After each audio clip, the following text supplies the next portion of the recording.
안녕하신지요. 일주일 만에 인사드립니다. 이 격변의 시대에 건강하신지 궁금합니다. 사실은 제가 일주일 동안 그 유튜브에서 뭘 올리지 못하도록 이렇게 침묵시킨 시간이 그동안이 스피커 스튜디오의 수도 역시 그렇게 그 제재를 당했다고 그래요. 지금 뭐 3번째인 것 같아요. 그래서 채널이 완전히 폭파됐다고 그러더라고요. 그래서 페이스북에 스피커 스튜디오의 수는 가 있습니다. 나름대로 또 열심히 거기서 활동을 하고 있더라고요. 근데 제 경우는 아주 푹 잘 쉬었습니다. 제가 원래 쉬는 사람이 잘 아니라서 이 기회를 이용해가지고 몸과 마음도 쉬고 오히려 건강을 되찾은 그런 계기가 된 것 같아요. 전화위복이라는 거 있잖아요. 저는 항상 그런 식으로 튀어오르는 사람입니다. 어쨌든 지금 현재 이제 그 미국 대선에 대해서 언급을 하지 말라 뭐 이런 거였던 것 같은데 어쨌든 이분께서 이제 당선이 됐다고 그러시면서 그 주요 국가들이 막 축전을 보내고 뭐 그런 상황에 와 있지만 사실은 최근 자료에 따르면 트통께서 압승을 했다고 그럽니다. 제가 이제 이 유튜브에 활동을 할 때 항상 이게 제재 대상이 되느냐 마느냐 하는 일종의 검열된 국가에 살고 있기 때문에 할 수 없이 저도 조심해서 이렇게 동영상을 만들고 있네요.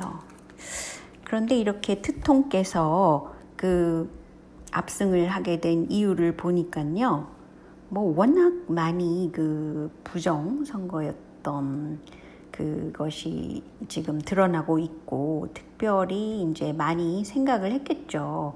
왜냐하면 한국에서도 부정선거가 있었기 때문에 자료들을 워낙 많이 갖고 있었기 때문에 대처할 그런 능력이 있었던 것 같습니다. 그 중에 하나가 바로 워터마크라는 거예요. 그 투표지에 워터마크를 했다는 것입니다. 그러니까 아무도 몰랐죠. 그래서 이제 거꾸로 지금 세보고 뭐 다시 또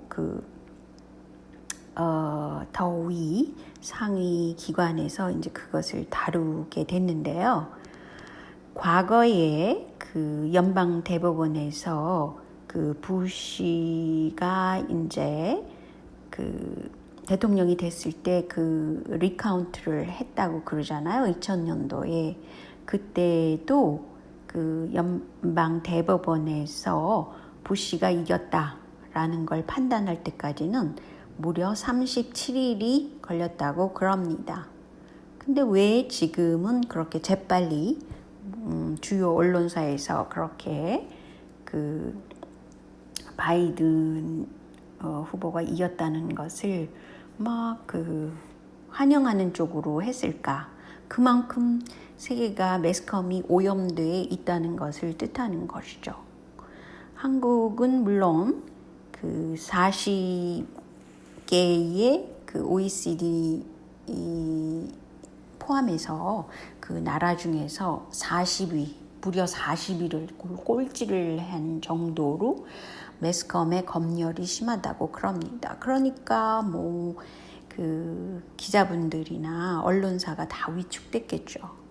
이것을 두고 민주자를 붙일 수는 없다고 봅니다. 그래서 민주자를 아예 떼버리고 뭐 더블당이라고 그러든지 그게 차라리 낫지 않을까 생각합니다.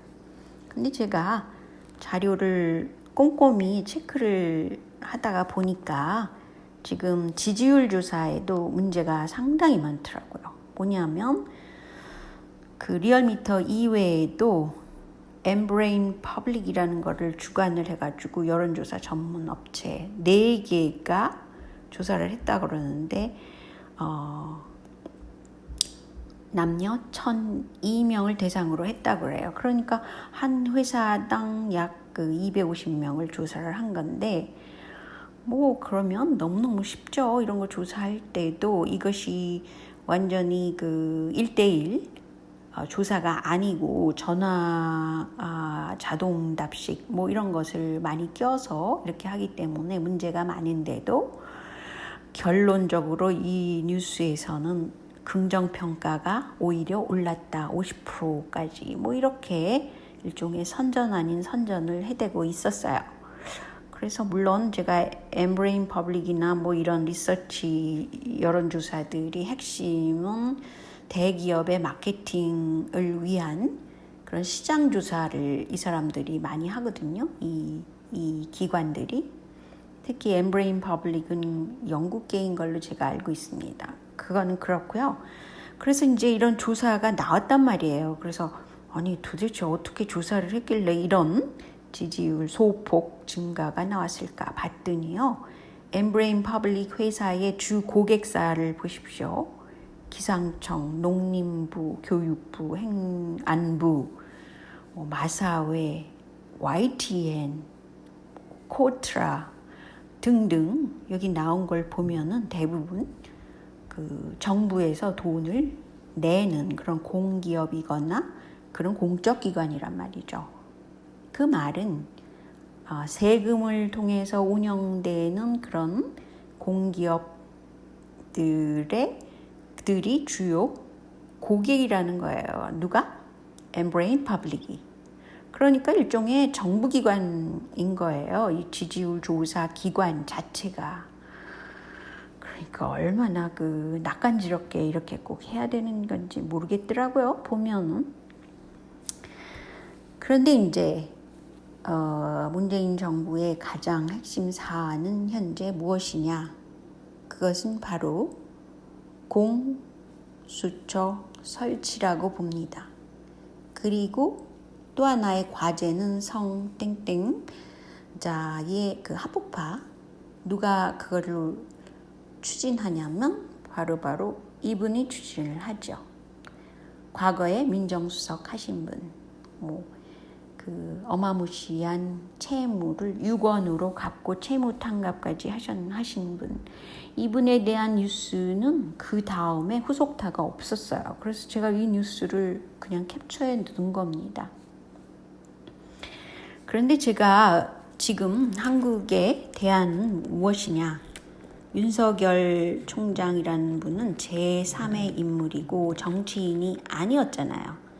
때문에 제3지대가 지금 필요하니까 한국에서 여야가 한통속이고 그리고 지난 총선의 그 부정도 어마무시했고 때문에 제3지대에서 그래도 공정성을 위하고 국민 건강을 위하는 분들이 모이기를 바라는 거잖아요. 그래서 지금 차기 대선을 위해서는 윤석열 총장과 또 유세 감사원장님이 굉장히 인기가 많으시더라고요. 일단 이분이 손을 잡으면 새몰이가 쉽겠죠. 새몰이가 쉬운 이 두 분이 손을 맞잡고 일단 틀을 만든 다음에 그 속에서 무슨 경제 전문가라 이런 분들을 집어넣는 것도 좋은 방법이 아닌가 그렇게 생각이 드네요. 왜냐하면 지금 무슨 문제냐, 여야가 한통속이 돼서 지금 뭔가를 이렇게 지지율 조사도 엉터리로 하고 매스컴을 쥐고 있고 진짜 너무 말하기가 힘들도록 그런 정국으로 돼 있는 상태에서 돌파구가 뭐겠어요. 제일 괴로워하는 이 정부가 제일 괴로워하는 것, 그것이 공수처 설치랑 성땡땡자 문제 해결이란 말이죠. 때문에 그것만 어떻게 반대급부로 가면 그때는 이제 힘을 받을 거라는 거죠. 그래서 만약에 물론 이명박 대통령이 잘했다 못했다의 문제가 아니라 그 MB 계열을 지지하는 정치세와 또 박근혜 전 대통령을 지지하는 그 억울한 감정이 있는 그런 지지세가 서로 싸우게 된단 말이죠. 그런 것을 다 포괄해서 하나의 정치세를 만들려면 결론은 윤석열 총장과 현 감사원장이 손을 맞잡고 그리고 뭔가를 해서 결론 지어서 내는 것이 가장 현명하다고 생각이 듭니다. 그것은 이제 제 생각이었고요. 저는 사실은 환경 문제와 건강 문제, 보통 사람의 건강 문제도 엄청 중시를 합니다. 그런데 말이죠. 그러니까 현 정부가 이제 문제가 되는 겁니다. 제가 이제 비판을 안 할 수가 없는 거죠.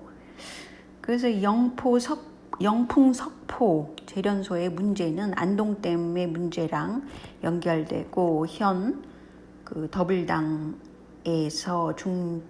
중심 세력인 분과 또 연결되는 겁니다. 그래서 이 영풍 재련소가 큰 문제를 안고 있는데 지금 뭐가 문제냐면요. 경북에는 암 발생률이 굉장히 높다고 그럽니다. 전국적으로 가장 높다고 그러는데 그리고 이상하게도 검진율은 굉장히 낮아요. 그러니까 암 검진 자체를 별로 안 한다는 거죠. 그렇지만 경북 자체가 암 발생률이 가장 높다는 것입니다. 그래서 뭐 이런 것과 연결고리를 가지고 볼 때 지금 안동댐의 그 오염수 문제를 해결하는 것이 당연하죠. 상식적이죠. 그렇게 생각이 된다는 것을 다시 한번 말씀드리고요. 그리고 지금 빌게의 문제는 말이죠. 2000년도 그러면 DJ가 아마 그 DJ 정부가 들어섰을 때라고 생각이 드는데요. 국제 백신 연구소를 서울대 안에 두어서 4천만 달러를 지원 받는다. 뭐 그렇게 결정이 됐다네요. 그런데 이것도 상당히 의문시돼요. 그러니까 대학 연구소를 쥐고 그 연구를 시키는 거 아닌가요? 그래서 이제 그런 문제가 있다고 생각하고요. 그 다음에 현재 굉장히 업데이트된 뉴스로 그 초대 공수처장 후보가 2명 중에 이제 대통령께서 1명을 지명하도록 이렇게 됐다고 그래요. 근데 뭐 이 경우 그 완전히 행정부가 된다는 거 아니에요? 상권 분립에 어긋나는 짓이라고 봅니다. 그리고 지난 선거에서는 QR코드를 아무도 모르게 사용을 했다는 것, 그게 이제 문제고, 선관위 자체가 선진국에서는 없습니다. 이것은 박정희 시대에 만들어진 것인데 선진국에서는 각 당이 그 현장 투표소에서 그냥 서로 체킹하고 모니터링하고 그 중앙 정당의 전화로서 몇 명이 됐다, 뭐 이렇게 됐다 안 됐다 이런 거 얘기하고 언론사에 보고하고 뭐 이 정도 하는 겁니다. 한국처럼 선관위가 없어요. 그리고 유럽식은 투표소 수개표를 해야 되고, 지금 미국에 문제가 많은 것은 전자식을 했기 때문에 그렇죠. 전자식은 정말 문제가 많다는 거. 그리고 주호영 국민의힘 쪽에서 안철수와 금태섭이 힘을 합칠 가능성이 높다 그러면서 상당히 그 우호적입니다.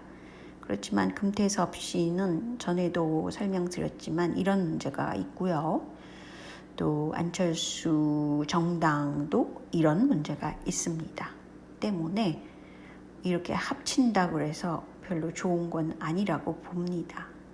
그렇다고 해서 뭐 지금 현재 일어나는 가장 큰 문제인 국민 건강을 위하는 그런 쪽으로 결론이 난 정치세가 만들어지느냐 안 만들어지느냐, 공정성을 위한 정당이냐 아니냐, 정치세냐 아니냐, 이게 문제잖아요. 그런데 이제 지금 최혜영 의원이 HPV 백신 접종 대상자를 남녀 확대하겠다. 더불당입니다. 물론 그것을 이제 법률안을 대표 발의했다고 그래요. 대표 발이 자궁경부암이 이게 백종 접종해가지고 일본에서도 큰 문제가 났던 그런 백신입니다.